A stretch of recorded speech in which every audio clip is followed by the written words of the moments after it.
Kita menelusuri kitab Kejadian yang terdiri dari dua bagian utama.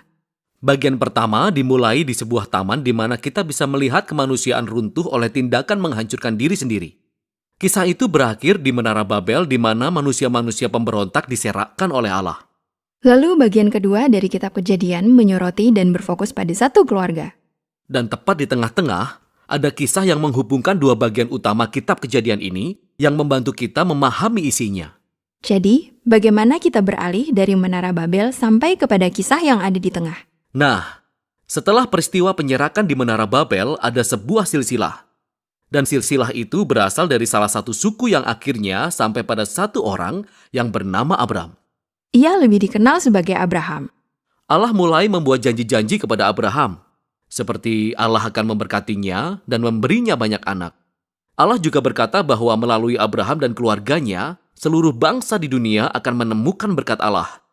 Jadi pada dasarnya, Allah sedang mencoba untuk memulihkan kondisi manusia seperti sedia kala, waktu masih berada di Taman Eden, dan mengembalikan manusia kepada tujuan awalnya bagi dunia. Itu seperti rencana penyelamatan kemanusiaan. Itulah sebabnya seluruh bagian kedua dari kitab Kejadian adalah tentang satu keluarga ini. Jadi ada Abraham yang kemudian memperanakkan Ishak, Ishak memperanakkan Yakub, Yakub memiliki 12 anak. Dan kepada setiap generasi, Allah memperbarui janjinya untuk memberkati mereka dan seluruh dunia melalui mereka. Dan karena janji untuk memakai keluarga ini untuk menyelamatkan dunia, maka cukup mudah untuk membaca kisah ini sebagai contoh bagaimana menjadi orang yang baik. Namun sebenarnya, dalam banyak hal keluarga ini tidak menjalankan fungsinya dengan baik. Sebagai contoh, mari kita lihat kisah Abraham. Seluruh kisah ini adalah tentang bagaimana Allah memberi Abraham dan istrinya Sarah sebuah keluarga. Tetapi dalam dua kesempatan yang berbeda, Abraham memberikan Sarah kepada laki-laki lain dengan tidak mengakui bahwa Sarah adalah istrinya. Lalu Sarah menjadi tidak sabar untuk memiliki seorang anak, dan dia membuat Abraham tidur dengan hambanya perempuan, yang kemudian menimbulkan berbagai masalah di dalam keluarga. Mereka menjadi semakin tua dan kita mulai berpikir bahwa mereka tidak akan pernah mempunyai anak. Tetapi secara ajaib, akhirnya mereka memiliki anak. Ialah Ishak. Ishak mempunyai dua anak laki-laki yang bernama Esau dan Yakub. Dan sepertinya semua hal berjalan dengan baik. Tetapi Yakub, anak yang lebih muda, menginginkan warisan keluarga yang sebenarnya merupakan hak Esau, anak yang lebih tua. Lalu Yakub merancang sebuah rencana di mana dia akan mencuri warisan itu dari ayahnya, Ishak, yang ketika itu sudah tua dan buta. Mana ada orang yang melakukan itu? Buruk sekali. Mencuri dari ayahnya yang buta. Ya, dan Yakub melakukannya. Lalu Yakub di kemudian hari memiliki 12 anak laki-laki. Keluarga besar. Tapi Yakub mengasihi anaknya yang ke-11, Yusuf, lebih daripada yang lain. Dan Yakub memberikan jubah istimewa kepada Yusuf. Dan oleh karena hal inilah, saudara-saudaranya membenci Yusuf. Begitu bencinya sampai-sampai mereka berencana untuk membunuhnya. Namun mereka tidak jadi membunuhnya, tetapi mereka menjualnya sebagai budak di Mesir.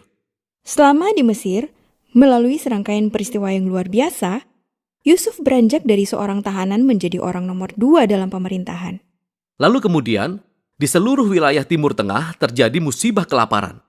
Dan saudara-saudara Yusuf datang ke Mesir untuk mencari makanan. Dan ketika mereka sampai di sana, siapa yang harus ditemui sebagai penguasa wilayah? Itulah Yusuf, orang yang mereka jual sebagai budak. Namun kenyataannya, dia menyelamatkan mereka dari bahaya kelaparan. Mereka ini adalah cicit Abraham yang telah melakukan tindakan keji kepada saudaranya. Tapi Allah telah mengubah kejahatan mereka menjadi sesuatu yang baik. Tepat seperti itulah yang dikatakan Yusuf dalam paragraf terakhir dari kitab ini. Dia berkata, "Kamu telah mereka-rekakan yang jahat terhadap aku, tetapi Allah mereka-rekakannya untuk kebaikan, yakni memelihara hidup suatu bangsa yang besar." Jadi kata-kata ini menjadi kesimpulan kitab ini, karena kata-kata ini merangkum pesan dari keseluruhan kisah sejauh ini. Manusia terus memilih kejahatan, dan kita berpikir mereka mengacaukan rencana Allah. Namun Allah terus membalikkan kejahatan mereka menjadi kebaikan. Dan walau bagaimanapun, Allah akan memakai keluarga ini untuk memulihkan kehidupan seperti di Taman Eden. Jadi itulah kitab Kejadian. Tapi, kita masih belum mengetahui bagaimana sebenarnya Allah akan memakai keluarga ini untuk membawa kita kembali ke Taman Eden. Ya, betul. Tapi ini baru kitab pertama saja. Kitab-kitab selanjutnya dirancang untuk menjawab pertanyaan ini.